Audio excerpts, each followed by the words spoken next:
So people often ask me how I started to do what we're doing or how it all came about. And there's so many things I think that happened from when I was very, very young that led me to where I am today. I grew up in a family where my dad was Catholic and my mom was Lutheran. And so every Sunday, without fault, we would take my mom and the family and we would go off to church, but we'd drop my mom off at some church on the way to the Catholic church, and then we would come home, and on the way home, we'd pick my mom up on the way home. I remember when I was little, my dad would stop at the church that my mom would go to, and she would go to different churches, and my dad would send me in to get my mom. And I would notice a dramatic difference between where we were at, leaving the Catholic church to get out of there as fast as we could, and going in to get my mom, and they'd be drinking coffee and having donuts and fellowship and seemed to be enjoying themselves. One day I told my dad, "Dad, you should go in there and see. These people seem like they're really enjoying, each other and church." And my dad looked at me very seriously and said, "Oh, I can't go in there. That I'm Catholic. That would be a sin." And I thought, well, wait a minute. I'm Catholic too. I'm going through catechism, and you're sending me in there. Are you sending me in there to do a sin? And my dad said to me, he said, "No, it's okay because you're a kid." And I just thought, there's something wrong with this story. I remember a little bit later on, sometimes my mom would just decide not to go to church. And for my dad, you had to go to church, otherwise it was a sin. And I asked my mom, how is it that sometimes you just stay home, it doesn't seem like you're sick or anything else, and for Dad, we have to go no matter what?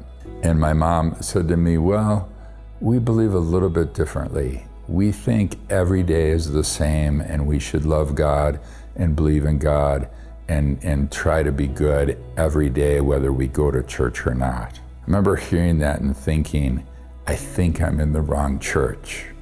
And what it did is it sort of created a curiousness in me, a bit of dissatisfaction, and I think some hunger. I think I was, and it was just God working in my life. I always felt like there had to be something more. It really brought me through a period where I was frustrated, I think, as a teenager.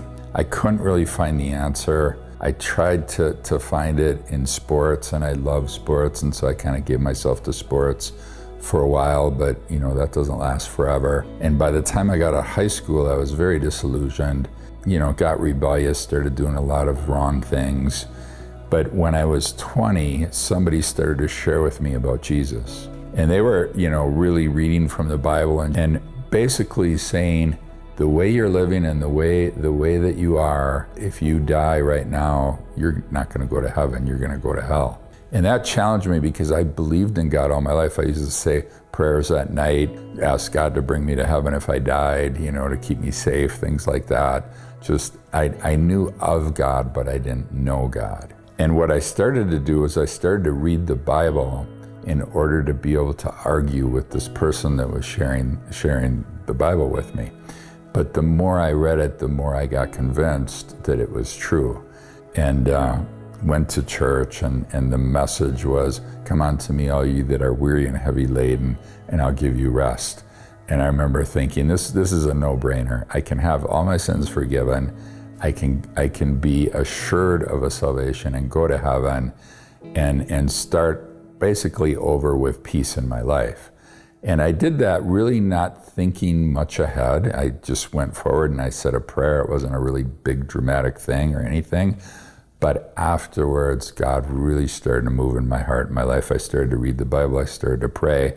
The more I learned, the more I wanted to learn. I was in college, and I left my college scene because it was not a good scene. I had a room off campus with some pretty partying people. That summer, I just signed up for a Bible class. I didn't even know what it was. And it basically turned out to be a course for missions. And I just loved it. By the end of the summer, it was, I'm not going back to college. I'm going to take this Bible Institute and join the Bible Institute. So I remember sitting down with my mom and dad and trying to explain to them in a mature way that I think I've found what I've been seeking all my life. And I want to pursue this. I don't want to pursue college. I want to learn the Bible and and I want to serve God somehow. It was the only thing that even made any sense to me. And I didn't know how I was going to do that or what that meant. But some months later, a missionary came to our church and he spoke and talked about missions. And I remember again, it was just like, that's it. That's what I can do. That's what I'm going to do. I can be a missionary. Not many people want to do that, but I could see myself doing that and actually enjoying it. I set off on a course I want to learn as much as I can about the Bible, and I want to get prepared to become a missionary. I was in a service one time and the missions pastor was sharing of just ways to be involved. And as he went down the list, I was like, check, check, check, check, check. I'm already doing all those things. Though then he said, study a language. And of all the things he said, that was the only thing I wasn't doing. And it was like, wow, I got to study a language. After I heard the missionary speak, I went downtown, I bought a map of the world, a giant map. I put it on my wall and I'd stand in front of this map and pray every day. And basically, I was just saying, God, show me where to go, and I'm gone. Tomorrow, I'll pack a duffel bag, and I'll be on my way. Going through it, I felt like maybe I would be called to India. And so I thought, I don't know, they speak Hindi in India. I'm going to learn Hindi. So University of Minnesota, I looked, and wow, in 2 weeks, 101 Hindi starts. So I go down there to sign up for Hindi. And the professor was there, who was the actual teacher, and he was watching people sign up. And he says, I saw you signed up, and I'm curious, why you signed up for Hindi. And I said, well, I want to be a missionary someday, and I might go to India. And he kind of smiled, and he said, well, do you have a minute? And I said, sure. And he brought me to his office, and he showed me this map of the world, and it was color-coded into languages. His question was, can you see the most prominent color? That's the most prominent language. I think it was green, if I remember correctly. And what language would that be? He asked me, and well, probably English. Yeah, you're right, it's English. Can you see the most prominent, second color? And I can't remember, I think it might have been orange. And I said, yeah, and he said, do you know what that is? And I said, no. And he said, well, basically that's Spanish. And it sort of includes, Portuguese and some of the Latin derivatives. It could include Latin, Italian, different things. If you know English and you learn Spanish, at some point you'll be able to communicate with 65% of the people on some level around the world. And then he showed me this tiny, tiny, tiny little dot in India. And he said, do you know what this is? And I said, no. And he said, that's Hindi. If you don't go here, it's not going to be any good. And I basically listened to him. This is just God's providence. And by the time he was done, I said, do you know where I can sign up for Spanish? And so I left his office, literally went down the hall to a different building and signed up for Spanish. And I didn't really I thought it was going to be easy for some reason. I don't know why. I'd never studied a foreign language. And within 2 or 3 weeks, I was already, so far behind, I was basically failing. And I didn't know what to do. And God, I thought, well, yeah, I should probably just drop out and then start over later.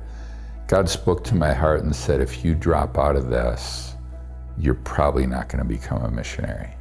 So I went back to the class and, repented, really in my heart. I went to the professor and I said, I really blew it. I didn't do my homework. I failed the test. I came into this with the wrong mentality.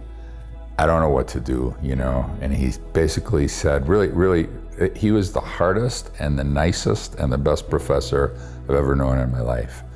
And he basically said, just start over. Today's your first day, just start over. And I said, what about my test, and what about the past homework and all that? No, forget about it. This is your first day. You're just going to start over. And I thought, wow, awesome. Yeah, I can do that. I can start today. I'll start 100% right now. And then I asked him, so if I do this really hard, if I really put myself into it, how long is it going to take me to learn Spanish? I remember him putting his hand on my shoulder and he patted me softly and he said, the rest of your life, son, the rest of your life. And it really turned out to be true. But it gave me the right perspective. And I dove into it. I worked really, really hard. I studied for hours and hours a day. Became the best student in the class. I took about 1.5 years of Spanish. I got all, A's from there on forward. And again, God's providence preparing me for the mission field.